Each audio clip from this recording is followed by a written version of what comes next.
യൂട്യൂബിലും വചനം ശ്രമിച്ചുകൊണ്ടിരിക്കുന്ന എല്ലാവർക്കും ക്രിസ്തേശുവിന്റെ നാമത്തിലുള്ള സ്വാഗതത്തെ അറിയിക്കുന്നു. ഹല്ലേലൂയ. നമുക്ക് ഈ പുതിയ വർഷത്തിൽ കർത്താവിന് വേണ്ടി അധികം ഓടാനുള്ള ബലം വേണം, അല്ലേ? അതല്ലേ നമ്മൾ ആഗ്രഹിക്കുന്നത്?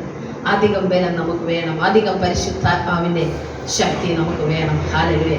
ഒത്തിരി പേർ ആഗ്രഹിക്കുന്നുണ്ട് ദൈവശബ്ദം കേൾക്കണം. എത്ര പേർക്ക് ആഗ്രഹമുണ്ട് ദൈവശബ്ദം കേൾക്കണം? സ്തോത്രം. ഹല്ലേലൂയ.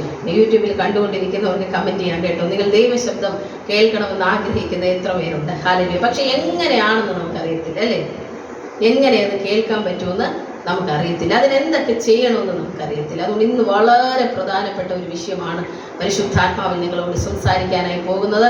വളരെ ശ്രദ്ധയോടെ ഇരുന്നാൽ നിങ്ങൾക്ക് ദൈവശബ്ദം കേൾക്കുന്നവരായി മാറിത്തീരാനായിട്ട് പറ്റും. ഹല്ലേലൂയ. അപ്പോൾ നമ്മൾ ദൈവശബ്ദം കേൾക്കുന്നവരാകണമെങ്കിലും പരിശുദ്ധാത്മാവ് നിറയുന്നവരാകണമെങ്കിലും ദൈവത്തോടൊപ്പം നമ്മൾ സമയം ചെലവഴിക്കുന്നവരായി തീരണം. ഹല്ലേലൂയ. നമ്മളൊരു വ്യക്തിയെ ഏറ്റവും അടുത്ത് അറിയുന്നത് എങ്ങനെയാണെന്ന് ഞാൻ പലപ്പോഴും പറഞ്ഞിട്ടുണ്ട്. അവരോടൊത്ത് നമ്മൾ എത്രത്തോളം സമയം ചെലവഴിക്കുമോ അത്രത്തോളം നമുക്ക് ആ വ്യക്തിയെ മനസ്സിലാക്കാനായിട്ട് പറ്റും. അപ്പോൾ നമുക്ക് ദൈവത്തോട് കൂടെ ഇരിക്കാൻ ഒരു ശാന്ത സമയം അല്ലെങ്കിൽ ക്വയറ്റ് ടൈം വിത്ത് ഗോഡ് നമുക്ക് ആവശ്യമാണ്. എപ്പോഴാണ് ദൈവത്തോടു കൂടെ നമുക്ക് ഇരിക്കാൻ നമ്മൾ സമയം തിരഞ്ഞെടുക്കുക? വീട്ടമ്മമാരായിട്ടുള്ളവരുണ്ടല്ലേ, ജോലിക്ക് പോകുന്നവരുണ്ട്, പഠിക്കുന്നവരുണ്ട്. അപ്പോൾ അവർക്കെല്ലാം പറ്റുന്ന ഒരു സമയം വേണ്ടി നമുക്ക് ദൈവത്തോട് കൂടെ ഇരിക്കാനായിട്ട് തിരഞ്ഞെടുക്കേണ്ടല്ലേ? എപ്പോഴൊക്കെ നമുക്ക് തിരഞ്ഞെടുക്കാനായിട്ട് പറ്റും? നമ്മൾ തിരക്കിലായിരിക്കുന്ന ഒരു സമയവും നമ്മൾ ദൈവത്തോട് കൂടെ ഇരിക്കാനായിട്ട് തിരഞ്ഞെടുക്കരുത്. ഇപ്പം എനിക്ക് 8 മണിക്ക് വീട്ടിൽ നിന്ന് ഒരു കാര്യത്തിന് പോകണമെങ്കിൽ 7 മണിക്ക് ഞാൻ ദൈവത്തോട് കൂടെ ഇരിക്കാനുള്ള സമയം തിരഞ്ഞെടുക്കാനായിട്ട് പാടില്ല. അപ്പം ഞാൻ എന്ത് ചെയ്യണം?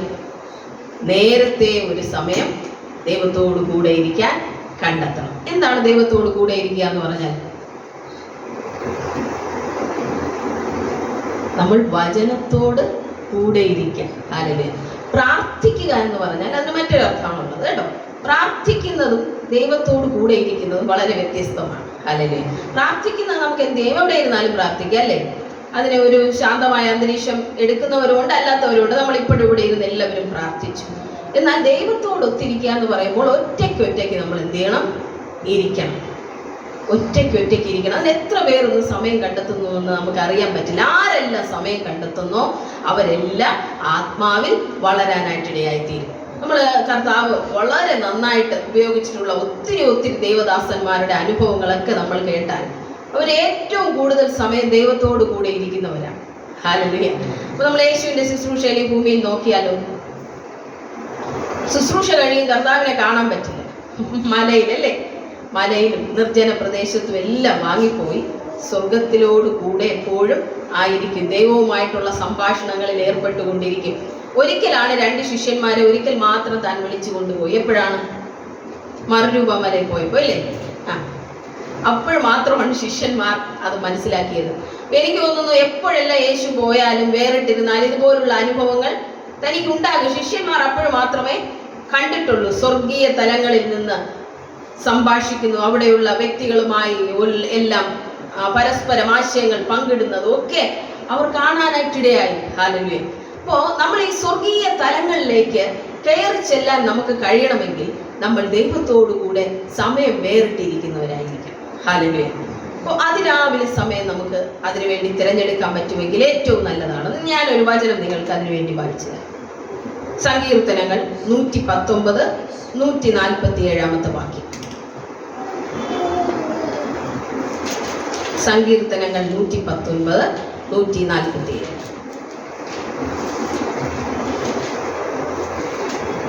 ഏറ്റവും വലിയ സങ്കീർത്തനമാണ് കേട്ടോ. ഞാൻ ഉദയത്തിന് മുമ്പേ എഴുന്നേറ്റ് പ്രാർത്ഥിക്കുന്നു, നിന്റെ വചനത്തിൽ ഞാൻ പ്രത്യാശ വെക്കുന്നു. നിന്റെ വചനത്തിൽ ഞാൻ പ്രത്യാശ വെക്കുന്നു. തിരുവചനം ധ്യാനിക്കേണ്ടതിന് എന്റെ കണ്ണ് യാമങ്ങളെ നോക്കിക്കൊണ്ടിരിക്കുന്നു. അപ്പൊ ഇവിടെ പറഞ്ഞത് ഞാൻ ഉദയത്തിന് മുമ്പേ എഴുന്നേറ്റ് പ്രാർത്ഥിക്കുന്നു. അപ്പൊ ഉദയത്തിന് മുമ്പേ എന്ന് പറഞ്ഞാൽ എന്താ? സൂര്യൻ ഉദിക്കുന്നതിന് മുമ്പേ, അല്ലേ? ഈ കോഴിയൊക്കെ കൂവുന്നതിന് മുമ്പേ ഉള്ള സമയം ഉദയം എന്ന് പറഞ്ഞാൽ അപ്പോഴാണല്ലോ, ഒരു 4 മണിയൊക്കെ ആകുമ്പോൾ സൂര്യൻ ഉദിക്കുക. അതിന് മുമ്പേ എഴുന്നേറ്റ് പ്രാർത്ഥിക്കുന്നു. പ്രാർത്ഥിക്കുന്നത് മാത്രമല്ല, നിന്റെ വചനത്തിൽ ഞാൻ പ്രത്യാശ വയ്ക്കുന്നു, വചനം വായിക്കുന്നു. അപ്പൊ ദൈവത്തോട് കൂടെ ഇരിക്കുക എന്ന് പറഞ്ഞാൽ നമ്മൾ ഏറ്റവും അധിക സമയം വചനത്തോടു കൂടെ ഇരിക്കുക എന്നാണ് അർത്ഥം. ആരാ വചനം? ആ ആരാ? ആ ദൈവമാണല്ലേ. ആദിയിൽ വചനം ഉണ്ടായിരുന്നു, വചനം ദൈവത്തോടു കൂടെയായിരുന്നു, വചനം ദൈവമായിരുന്നു. ഹല്ലേലൂയ. അപ്പൊ നമ്മൾ ഈ വചനത്തോടു കൂടെ എത്ര സമയം നിങ്ങൾ ചെലവഴിക്കുമോ അത്രത്തോളം നിങ്ങൾ വളരും, ആത്മാവിൽ വളരും. നിങ്ങളുടെ ആത്മീയമായ ചെവികൾ ഷാർപ്പാവും. മനസ്സിലാവുന്നുണ്ടോ? ഈ കുഞ്ഞു കുട്ടികളൊക്കെ പെൻസിൽ വെച്ച് എഴുതുമ്പോൾ ടീച്ചർമാർ പറയും ഒന്ന് ഷാർപ്പ് ചെയ്തിട്ട് എഴുതാൻ പറയും. എന്തിനാ? എഴുത്ത് കറക്റ്റ് ആവാൻ.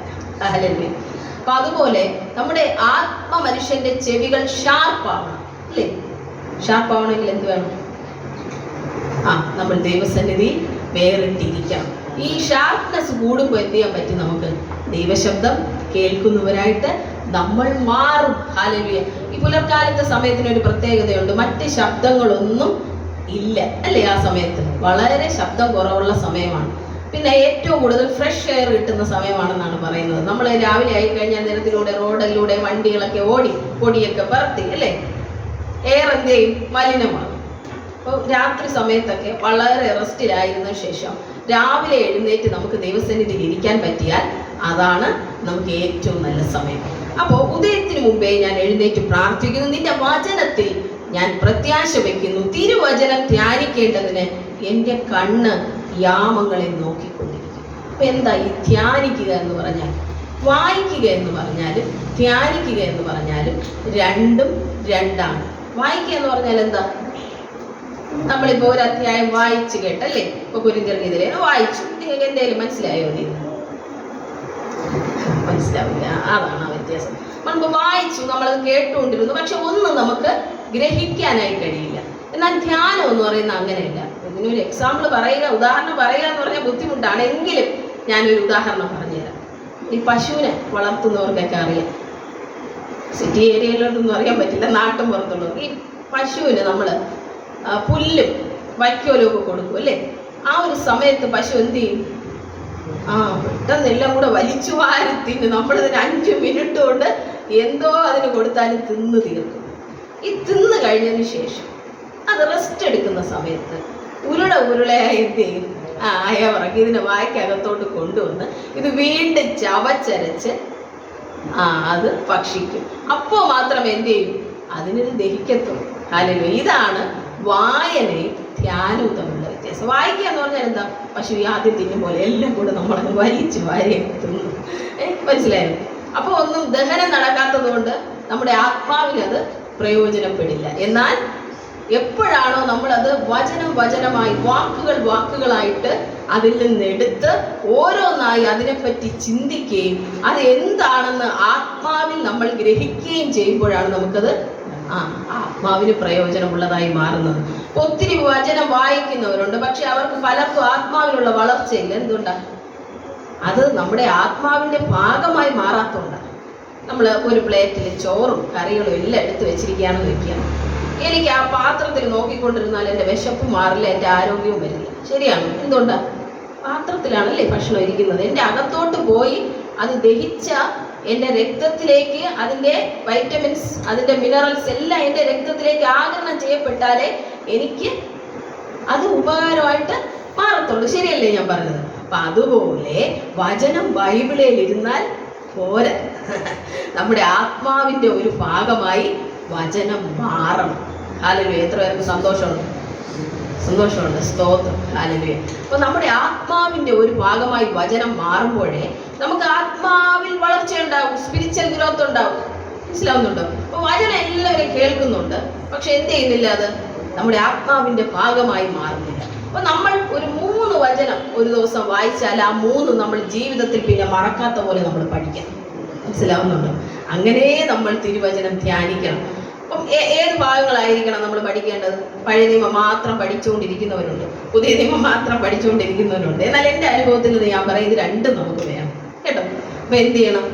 ഉൽപ്പത്തിയിൽ നിന്ന് 2 അധ്യായം നമ്മൾ പഠിച്ചാൽ, ഒരു ദിവസം വായിച്ചാൽ, പുതിയ നിയമത്തിൽ നിന്ന് 2 അധ്യായം വായിക്കാനായിട്ട് നമുക്ക് കഴിയണം.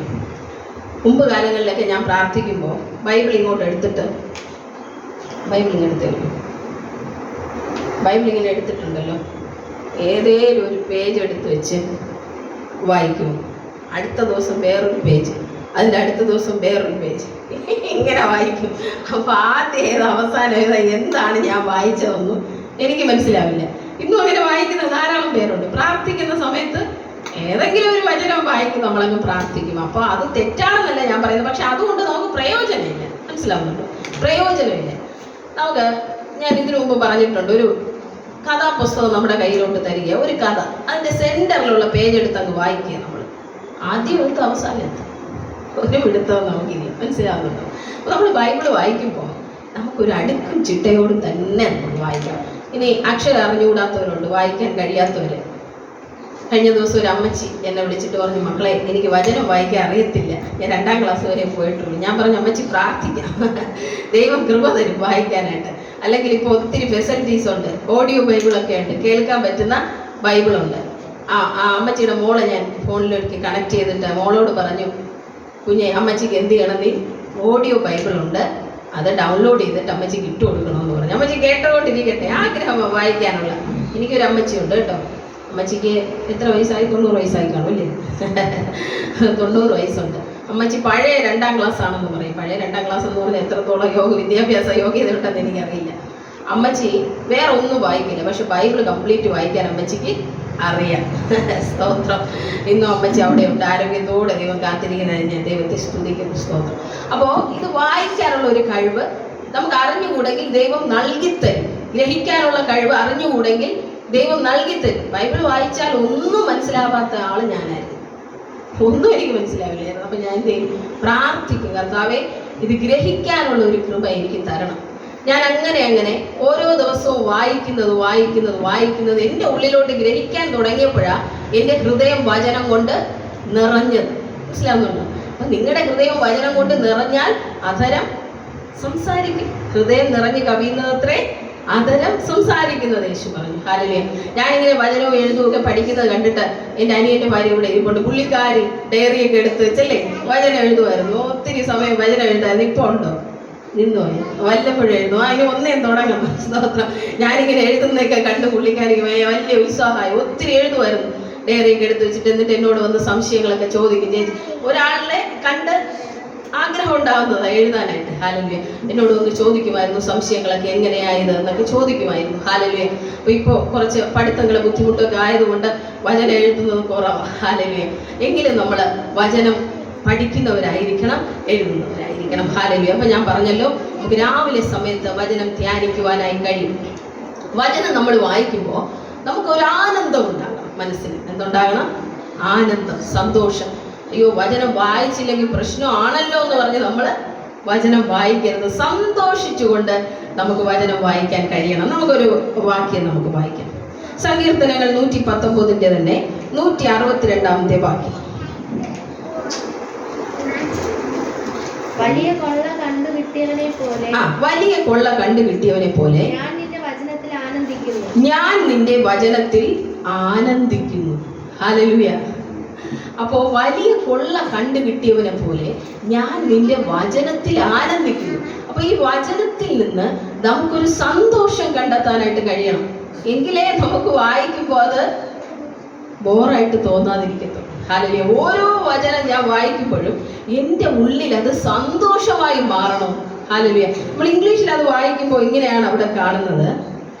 The revelation of your word thrills me like one who has discovered hidden treasure. എന്ന് പറഞ്ഞാൽ ഒളിഞ്ഞിരിക്കുന്ന നിധിയില്ലേ, അത് കണ്ടെത്തുമ്പോഴുള്ള ഒരു സന്തോഷമാണ്. ഹല്ലേലൂയ. ഒരിക്കൽ ഒരപ്പൻ മകനോട് പറഞ്ഞു, മരിക്കാറായി കിടന്നപ്പോൾ, മോനെ ഈ വീട്ടിൽ ഒരു നിധി ഉണ്ടെന്ന് എൻ്റെ അപ്പൻ എന്നോട് പറഞ്ഞിട്ടുണ്ട്, പക്ഷെ ഇത്രയും കാലമായിട്ട് എനിക്കത് കണ്ടുപിടിക്കാൻ പറ്റിയിട്ടില്ല. അപ്പം എന്ത് ചെയ്യണം? നീ ഇത് കണ്ടുപിടിക്കണം. അപ്പം ആ മകൻ്റെ ജീവിതകാലത്തും അവൻ മൊത്തം ശ്രമിച്ചു, അവൻ എന്ത് ചെയ്യാൻ പറ്റിയില്ല? കണ്ടുപിടിക്കാൻ പറ്റിയില്ല. അപ്പം അടുത്ത തലമുറയോട് ആ പിതാവ് പറഞ്ഞു, എൻ്റെ അപ്പൻ്റെ അപ്പൻ പറഞ്ഞിട്ടുണ്ട് ഒരു നിധി ഉണ്ടെന്ന്, എന്ത് ചെയ്യണം? നീ അത് കണ്ടുപിടിക്കണം. ഇങ്ങനെ തലമുറയായി ഒരു 4 തലമുറ കഴിഞ്ഞിട്ട് ഇവർക്ക് എന്ത് ചെയ്യാൻ പറ്റിയില്ല? ഈ നിധി കണ്ടുപിടിക്കാൻ പറ്റില്ല. ഈ നിധി ഉണ്ടെന്ന് ഇവർക്കറിയാം, ഈ വീട്ടിൽ എവിടെയോ ആണ്. അങ്ങനെ 5ാം തലമുറ വന്നപ്പോൾ ആ കുഞ്ഞ്, ആ മകൻ ഈ വീട് പൊളിക്കാൻ അങ്ങ് തീരുമാനിച്ചു. പണ്ട് കാലത്ത് നിരയും വീടും കേട്ടോ. നിരയും വീടാകുമ്പോൾ തട്ടുണ്ട്. തട്ട്, ഇപ്പോഴത്തെ ഈ തട്ടെന്നൊക്കെ പറഞ്ഞാൽ അറിയാൻ പറ്റുമെന്ന് എനിക്കറിയില്ല. തടി കൊണ്ടുണ്ടാക്കിയ തട്ട്, ഒരു മേൽക്കൂരയ്ക്ക് താഴെ ഉണ്ടാക്കുന്നതാണ്. ഈ തട്ട് പൊളിച്ചത് എന്ത് ചെയ്യുന്നറിയാമോ? നാണയങ്ങൾ കൂമ്പാരമായി താഴേക്ക് വീണു. അവൻ ആ നിധി കെട്ടിയപ്പോ എന്തോരം സന്തോഷം ഉണ്ടായിരിക്കും അല്ലേ? എത്രയോ ജനറേഷൻസ് ഒളിഞ്ഞിരുന്ന നിധിയാണെന്ന് അറിയാമോ? ഹല്ലേലൂയ. ഇതുപോലുള്ള നിധികൾ ഈ ബൈബിളിൽ ഉണ്ട്. ഹല്ലേലൂയ. എത്രയോ ജനറേഷൻ ആയിട്ടും ഇതുവരെ ഒരുത്തർക്കും പിടികിട്ടാത്ത മർമ്മങ്ങൾ ഇതിനകത്ത് ഒളിച്ചിരിപ്പുണ്ടെന്ന്. ആർക്കത് വേണമോ എൻ്റെ കർത്താവ് അത് തരും. ഹല്ലേലൂയ.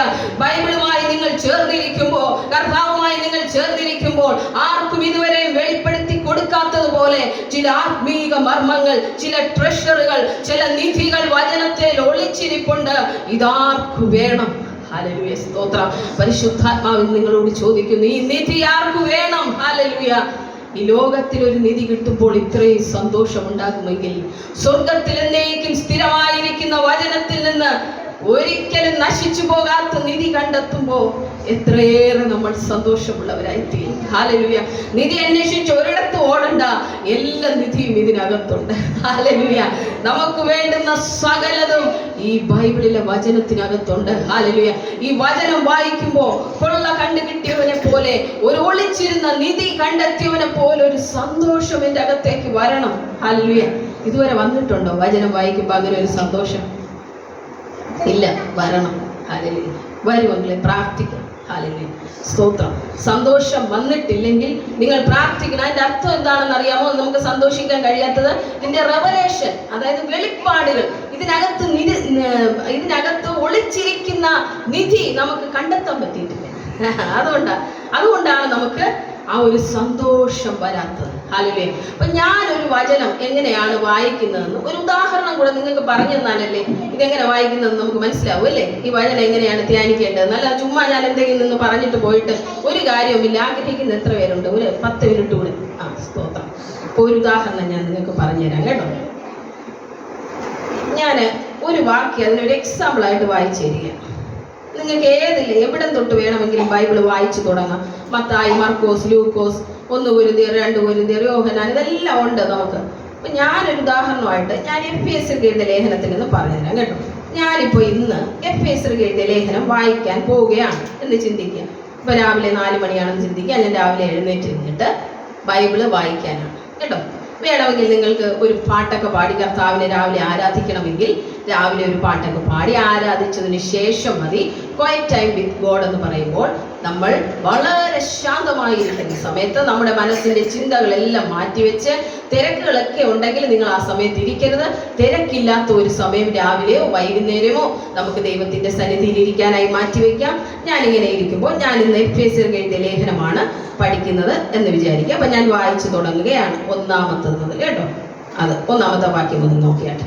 ദൈവേഷ്ടത്താൽ ക്രിസ്തു യേശുവിന്റെ അപ്പോസ്തലനായ പൗലോസ് എഫെസോസിലുള്ള വിശുദ്ധന്മാർക്കും ക്രിസ്തു യേശുവിൽ വിശ്വാസികളുമായവർക്ക് എഴുതുന്നത്.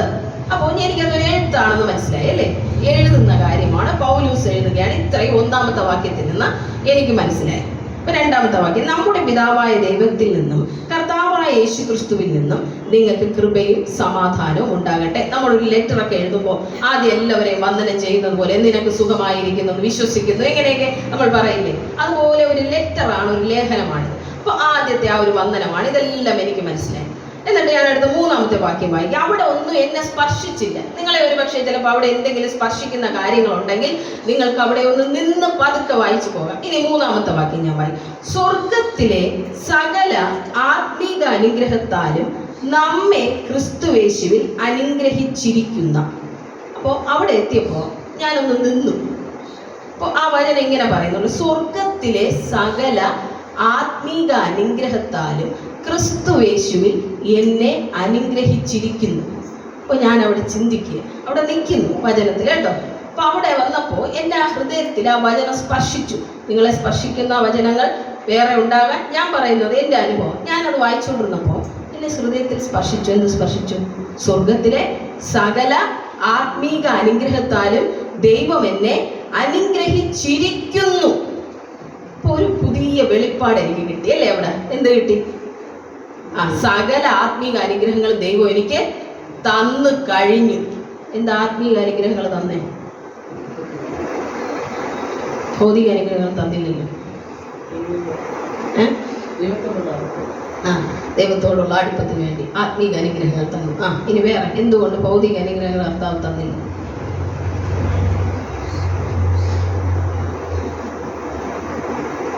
മനുഷ്യനെന്ന് പറയുന്നത് എന്താ? ആത്മാവാണോ ജഡമാണോ? ജഡം. നമ്മൾ ആരാ? ദൈവത്തിൻ്റെ മക്കളാ. ദൈവം എന്താ? ദൈവാത്മാവ്, മക്കൾ ജഡം. അതാ നമ്മുടെ റെവലേഷൻസ്. കുറ്റം പറയുന്നതല്ല ഞാൻ, നമുക്ക് അത്രത്തോളമുള്ള റെവലേഷൻസ് കിട്ടിയിട്ടില്ല. മനസ്സിലാവുന്നുണ്ടോ? പൂച്ചയുടെ കുട്ടി പൂച്ചക്കുട്ടി, പട്ടിയുടെ കുട്ടി പട്ടിക്കുട്ടി, കഴുതയുടെ കുട്ടി കഴുതക്കുട്ടി. ദൈവത്തിൻ്റെ മക്കൾ, ദൈവമക്കൾ. ദൈവാത്മാവാണെങ്കിൽ നമ്മളും ആത്മാവ്. സ്തോത്രം. ആ വെളിപ്പാട് നമ്മുടെ ഹൃദയത്തിൽ വരണം. ഇതൊക്കെ കേൾക്കുമ്പോഴാ കൊള്ള കണ്ടുകിട്ടിയതിനെ പോലെ എഴിച്ചോടാൻ തോന്നുന്നത്. മനസ്സിലാവുന്നുണ്ടോ?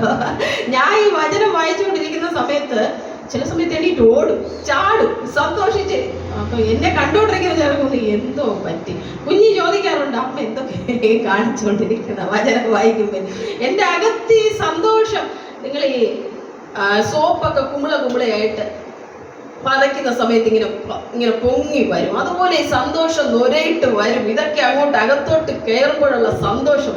നിങ്ങൾ ഇതുപോലെ ദൈവസന്നിധിയിൽ ഇരുന്ന് ഈ വചനത്തിന്റെ മർമ്മങ്ങൾ നിങ്ങൾക്ക് വെളിപ്പെട്ടിട്ട് നിങ്ങൾ 1 മണിക്കൂർ ഇരുന്നിട്ട് താഴേക്ക് വരുമ്പോ മോശ 40 ദിവസം ഇരുന്ന് പ്രാപിച്ചതിനേക്കാൾ ഇരട്ടി തേജസ്സോടെ നിങ്ങൾ പുറത്തേക്ക് വരാനായിട്ട് നിങ്ങൾ വിശ്വസിക്കുന്നുണ്ടോ? ഹല്ലേലൂയ. അപ്പൊ ഇതെന്റെ അകത്തോട്ട് കയറുമ്പോ എനിക്ക് ഭയങ്കരമായ സന്തോഷമാണ്. എത്ര സ്വർണ്ണ കട്ട, ഒരു റൂം മൊത്തം എന്നോട് പറയാ, ഇതാ 1 കോടി, കോടിക്കണക്കിന് സ്വർണത്തിന്റെ കട്ട ഇവിടെ അടുക്കി വെച്ചിട്ടുണ്ടെന്ന് പറഞ്ഞാലും കിട്ടാത്ത സന്തോഷം ഈ വചനം വായിക്കുമ്പോൾ എനിക്ക് കിട്ടുന്നുണ്ട്. സ്തോത്രം. ഹല്ലേലൂയ. അപ്പൊ അതാണ് നമ്മുടെ സന്തോഷം. ഇതെന്റെ അകത്തോട്ട് ഗ്രഹിക്കുമ്പോഴുള്ള ഒരു സന്തോഷമാണ്. ഹല്ലേലൂയ.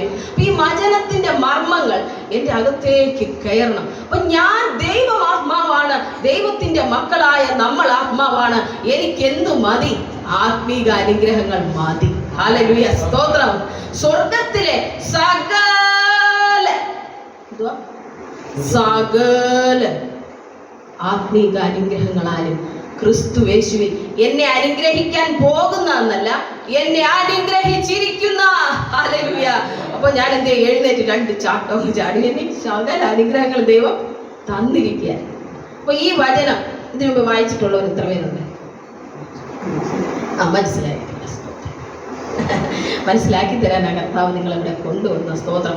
വചനത്തിന് ദാഹിക്കുന്നവരെ കർത്താവ് എവിടെ കൊണ്ടുവന്നെങ്കിലും മനസ്സിലാക്കിപ്പിക്കും കേട്ടോ. ഹല്ലേലൂയ. സ്തോത്രം. നിങ്ങളെ ഓർത്ത് ഞാൻ ദൈവത്തെ സ്തുതിക്കുന്നു. ഹല്ലേലൂയ.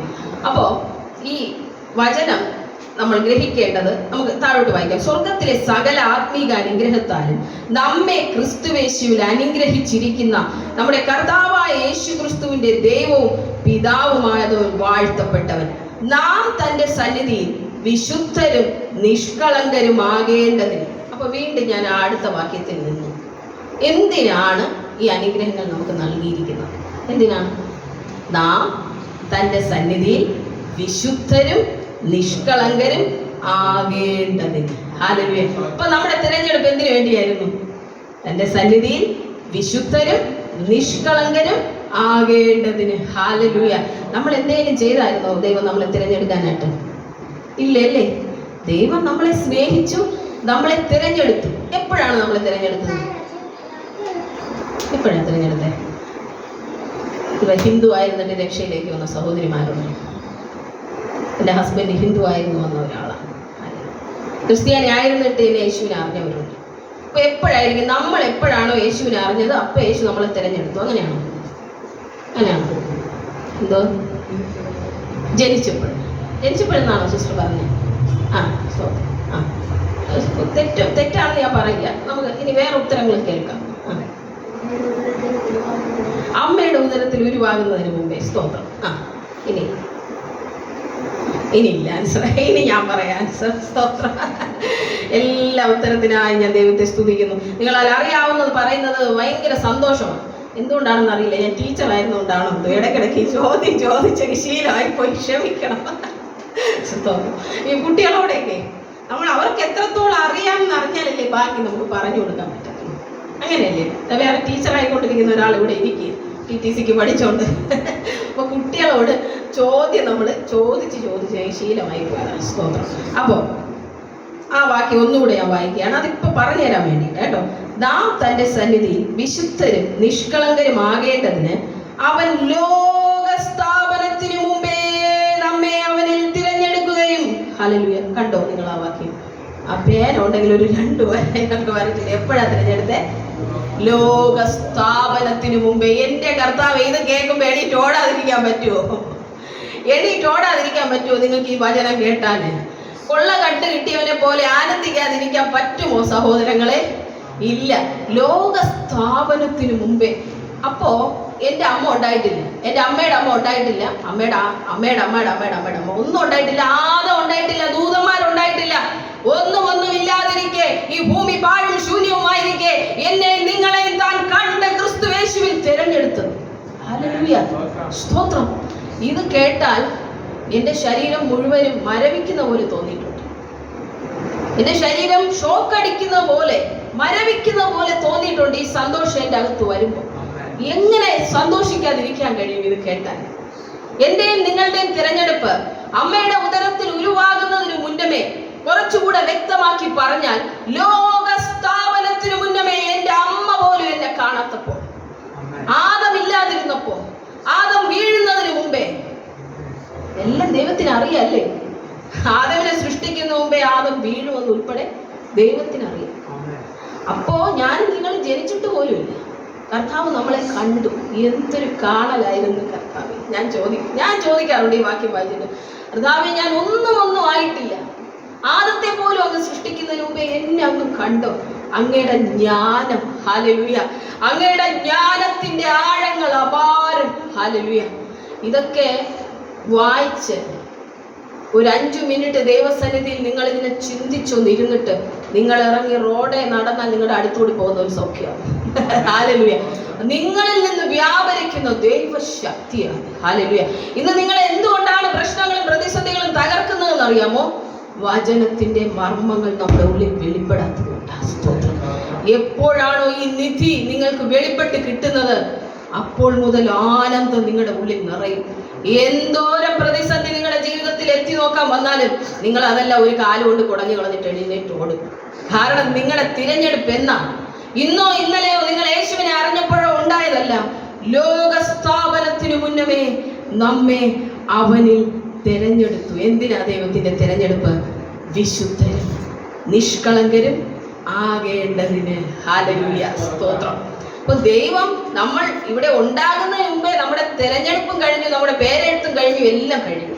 പക്ഷെ നമ്മൾ അറിഞ്ഞതോ അല്ലേ? എത്രയോ വർഷങ്ങൾക്ക് ശേഷം അല്ലേ യേശുവും വന്നു. അത് കഴിഞ്ഞിട്ട് നമ്മളൊക്കെ എത്രയോ വർഷങ്ങൾക്ക് ശേഷം ദൈവത്തെ അറിഞ്ഞല്ലേ? ഇത് കേൾക്കുമ്പോൾ നമുക്ക് എങ്ങനെ സന്തോഷിക്കാതിരിക്കാൻ പറ്റും? അപ്പോൾ ദൈവം ക്ഷമയോടെ നമ്മളെ നോക്കിയിരുന്നു. നമ്മൾ ഏതൊക്കെ വഴി പോയെന്നല്ലേ മക്കളെ? ക്ഷമയോടെ നോക്കിയിരുന്നു. പാപത്തിന്റെ വഴി പോയപ്പോഴും അവൻ വരും. സമയമായിട്ടില്ല, കൊണ്ടുവരും. നിങ്ങളുടെ തലമുറകളെ കുറിച്ച് ആകുലപ്പെടുന്നവരോട് ഞാൻ പറയാം, കർത്താവിന് മുന്നമേ എല്ലാം അറിയാം. ഹല്ലേലൂയ. സകലത്തെയും കർത്താവ് കൊണ്ടുവരും. വിശ്വസിച്ചാൽ മതി. നമ്മുടെ ഉദരത്തിൽ നമ്മുടെ കുഞ്ഞുങ്ങൾ ഉരുവാകുന്നതിന് മുമ്പേ അവൻ എന്തായി തീരണമെന്ന് കർത്താവ് എഴുതിയിട്ടുണ്ട്. അതിനെതിരായി ഏതെല്ലാം ദുഷ്ടൻ കരുക്കൾ നീക്കിയാലും ഒന്നും ചെയ്യാൻ സാധ്യമല്ലെന്ന്. ഹല്ലേലൂയ. അവനെ പറ്റി എഴുതിയിട്ടുള്ളത് കർത്താവ്. ഉള്ള കരത്തേൽ അവനെ വഹിച്ചിരിക്കുന്ന ദൈവമായതുകൊണ്ട് ആരെല്ലാം എന്തെല്ലാം പറഞ്ഞാലും, ആരെല്ലാം ഇവിടെ കൂടെയൊക്കെ തള്ളിയിടാനായിട്ട് നോക്കിയാലും ഒന്നും ചെയ്യാൻ സാധ്യമല്ല. തിരഞ്ഞെടുപ്പ് ഇന്നോ ഇന്നലെയോ, നിങ്ങൾ ഒരു ആലയത്തിൽ പോയപ്പോഴോ ഇവിടെ വന്നപ്പോഴോ ഒന്നുമല്ല ദൈവം നിങ്ങളെ തിരഞ്ഞെടുത്തത്. ലോകസ്ഥാപനത്തിന് മുമ്പേ. സ്തോത്ര. ആ വാക്കിന് ഞങ്ങൾ മറക്കത്തില്ല. സ്തോത്രം. പറഞ്ഞോട് നടക്കണം. ലോകസ്ഥാപനത്തിന് മുമ്പേ കർത്താവ് എന്നെ തിരഞ്ഞെടുത്തതാ. നിങ്ങൾ എന്നെ പറയാൻ, എന്റെ മക്കളെ കാര്യം തീരുമാനിക്കാൻ നിങ്ങൾ ആരാ? ഹല്ലേലൂയ. ലോകസ്ഥാപനത്തിന് മുമ്പേ എന്നെ ദൈവം കണ്ടതാ. ഹല്ലേലൂയ. സ്തോത്രം. ഇതൊക്കെ കേൾക്കുമ്പോൾ ഉണ്ടല്ലോ, ഞാൻ വചനം വായിക്കുമ്പോൾ കരഞ്ഞിട്ടുണ്ട്, മണിക്കൂറുകൾ കരഞ്ഞിട്ടുണ്ട്. ചില ഇങ്ങനത്തെ ദൈവത്തിന്റെ ആ ഒരു സ്നേഹത്തെ കാണുമ്പോൾ കരയും, ചിരിക്കും, ഓടും, ചാടും. എന്റെ വചന വായന ഞാൻ മുറിക്കകത്ത് ആരും വരാതിരിക്കുന്നതാണ് ഏറ്റവും നല്ലത്. ഇതുപോലെ ആയിരിക്കണം നമ്മുടെ വചനത്തിന്റെ ധ്യാനം. ഹല്ലേലൂയ. ഓരോ വാക്കും നമ്മൾ എടുത്തിട്ട് അതിനെ ചിന്തിക്കണം സഹോദരങ്ങളെ. ഹല്ലേലൂയ. എന്താ അതൊന്ന് ചിന്തിക്കണം. ചിലപ്പോൾ ഒരു ദിവസം നമുക്ക് 3 വചനമേ പഠിക്കാൻ പറ്റും, 3 വാക്കേ നമുക്ക് പഠിക്കാൻ പറ്റൂലെങ്കിലും അത് എന്റെ സിരക്കകത്തൂടെ ഓടുന്ന രക്തത്തെക്കാൾ വേഗത്തിൽ ഓടണം. ഹല്ലേലൂയ.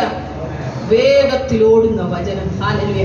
എന്റെ ആത്മാവിനെ അത് എഴുന്നേൽപ്പിക്കണം. സടകുടഞ്ഞ് സിംഹം എഴുന്നേൽക്കുക എന്നൊക്കെ കേട്ടിട്ടില്ലേ?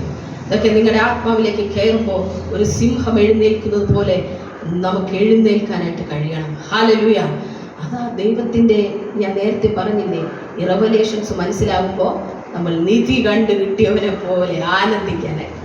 ഹല്ലേലൂയ. അതിൽ ഒന്നാമത്തെ കാര്യം, നമുക്ക് വചനം വായിക്കുമ്പോൾ ഇത് ഗ്രഹിക്കാനായിട്ട് കഴിയണം. അപ്പോൾ ഒരു വചനം വായിച്ചാലും പ്രാർത്ഥനയോടെ ഇരിക്കണം. കർത്താവിനോട് പറയണം, അപ്പാ എനിക്കിന്ന് ഞാൻ വായിക്കുന്ന വചനം ഗ്രഹിക്കണം. ഹല്ലേലൂയ. എന്നെ അതിന് സഹായിക്കണമേ എന്ന് പറഞ്ഞ് പ്രാർത്ഥിച്ച് നമ്മൾ ഇരിക്കണം. ഹല്ലേലൂയ. 1 മണിക്കൂർ നിങ്ങളെടുത്ത് വചനം ധ്യാനിച്ച് ഇതെല്ലാം മനസ്സിലാക്കി ഈ ആത്മാവ് നിങ്ങളിലേക്ക് നിറഞ്ഞ് നിങ്ങൾ ആ ബൈബിൾ വായിക്കുന്ന സ്ഥലത്ത് നിന്ന് ഇറങ്ങുമ്പോൾ പിശാച് 4 കിലോമീറ്റർ അപ്പുറത്തോടാം. എന്തുകൊണ്ടാ? നിങ്ങളിൽ നിന്ന് വ്യാപരിക്കുന്ന ശക്തി അവന് പേടിയാ, വചനത്തിന്റെ തീ അവന് പേടിയാ, ആ വിശ്വാസത്തിന്റെ പരിചയം അവന് പേടിയാ, വചനമാകുന്ന വാളിനെ അവന് പേടിയാ. ഹല്ലേലൂയ. അവന്റെ തന്ത്രങ്ങളോട് എതിർത്ത് നിൽക്കണം. ഈ വെളിപ്പാടുകൾ അകത്ത് വന്നാൽ അവന്റെ ഓരോ തന്ത്രങ്ങളും നിങ്ങളുടെ ജീവിതത്തിൽ ഫലിക്കത്തില്ല. നിങ്ങളാളും മാറിയതുപോലെ ആയിത്തീരും. ഹല്ലേലൂയ. അപ്പോൾ എൻ്റെ തിരഞ്ഞെടുപ്പ് എങ്ങനെയായിരുന്നു, എന്തിനു വേണ്ടിയായിരുന്നു? അത് ഞാനിപ്പോൾ ഒരു വചനം എന്തിനാണ് നിങ്ങൾക്ക് എടുത്തു തന്നത്? എങ്ങനെ വചനം ധ്യാനിക്കണം എന്ന് നിങ്ങൾക്ക് മനസ്സിലാക്കി തരാൻ. ഹല്ലേലൂയ. അപ്പോൾ ആ ഒരു വാക്യം ഒന്ന് പൂർത്തീകരിക്കാം. നാം അവന്റെ സന്നിധിയിൽ വിശുദ്ധരും നിഷ്കളങ്കരും ആകേണ്ടതിന് അവൻ ലോകസ്ഥാപനത്തിന് മുമ്പേ നമ്മെ അവനിൽ തിരഞ്ഞെടുക്കുകയും തിരുഹിതത്തിന്റെ പ്രസാദ പ്രകാരം യേശു ക്രിസ്തു മുഖാന്തരം നമ്മെ ദത്തെടുക്കേണ്ടത്. അപ്പൊ കർത്താവ് എന്താ ചെയ്തത്? യേശു ക്രിസ്തു മുഖാന്തരം നമ്മെ ദത്തെടുത്തു. ദത്തെടുത്തു എന്ന് പറഞ്ഞാൽ എന്താ? എനിക്ക് 2 കുഞ്ഞുങ്ങളുണ്ട് അല്ലേ? അപ്പൊ ഞാനൊരു എൻ്റേതല്ലാത്ത ഒന്നിന് പുറത്തു നിന്ന് ഞാൻ എടുക്കുമ്പോൾ എന്താണ് പറയുന്ന? ദത്തെടുക്കുക എന്ന് പറയും. ശരിയല്ലേ? അപ്പൊ ദൈവത്തിന്റെ ഏകജാതനായ പുത്രൻ ആരാ? യേശു അല്ലേ? അപ്പോ നമ്മളെ യേശു ക്രിസ്തു മുഖാന്തരം പിതാവ് എന്ത് ചെയ്തു? ദത്തെടുത്തു. എന്താണ് ദത്തു മക്കളും നമ്മുടെ മക്കളും തമ്മിലുള്ള വ്യത്യാസം? എന്താ വ്യത്യാസം? നമ്മുടെ ജീനുകൾ അവർക്കുണ്ടല്ലേ? നമ്മുടെ ജീനുകൾ, നമ്മുടെ സ്വഭാവം, നമ്മുടേതായിട്ട് എല്ലാം നമ്മുടെ മക്കൾക്കുണ്ട്. എനിക്ക് 2 മക്കളുണ്ട്. ഞാൻ പോയിട്ട് നിങ്ങൾ അങ്ങനെ ചിന്തിച്ചാൽ മതി. നിങ്ങൾ പോയിട്ട് ഒരു ആദിവാസി കോളനി എന്ന് പറഞ്ഞാൽ ഒരു വിദ്യാഭ്യാസം ഇല്ലാത്ത, അറിയാമല്ലോ, അങ്ങനെയുള്ള ഒരു സ്ഥലം, കാട്ടുജാതിക്കാരായ അതിൻ്റെ ഇടയിൽ കിടക്കുന്ന ഒരു കുഞ്ഞിനെ ദത്തെടുക്കുകയാണെന്ന് വിചാരിക്കും. അപ്പോൾ എന്ത് ചെയ്തു? അവനെ ഇങ്ങോട്ട് വീട്ടിലോട്ട് കൊണ്ടുപോകും. അവൻ വീട്ടിൽ അടങ്ങിയിരിക്കും. എന്തുകൊണ്ട്? അവൻ വീട്ടിൽ കിടന്നിട്ടില്ല, മരത്തിൻ്റെ മേലെ താമസം. അങ്ങനെയാണെങ്കിൽ അവൻ മരത്തിൻ്റെ മേലെ ഇരിക്കും. ഞാൻ ചോറ് വെച്ച് കൊടുത്ത് അവൻ കഴിക്കും. എന്തുകൊണ്ടാണ്? അവനെ പേരക്കയും വാങ്ങി ചക്കയും ഒക്കെ പറിച്ചു നിന്ന് വളർന്നത് അല്ലേ? അപ്പോൾ നമ്മുടെ കുഞ്ഞുങ്ങളുടെ സ്വഭാവമായിട്ട് ഒരു ബന്ധവും ആർക്കില്ല?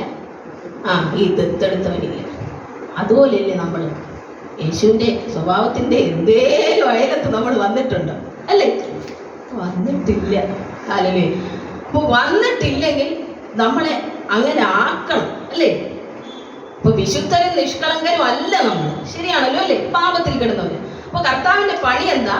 ദത്തെടുത്തിട്ട് നമ്മളെ വിശുദ്ധരും നിഷ്കളങ്കരും ആക്കണം. ഹല്ലേലൂയ. അതുകൊണ്ട് ദൈവത്തിന്റെ സ്വഭാവമായിട്ട് ഒരു ബന്ധമില്ലാത്ത നമ്മളെ താൻ ദത്തെടുത്തിട്ട് പറയുക, നീ എൻ്റെ പ്രിയപുത്രനാണ്, പ്രിയപ്പെട്ട മകനാണ് എന്ന് പറഞ്ഞ് ദൈവത്തിന്റെ സ്വഭാവം നമ്മളിലേക്ക് നിറയ്ക്കുക.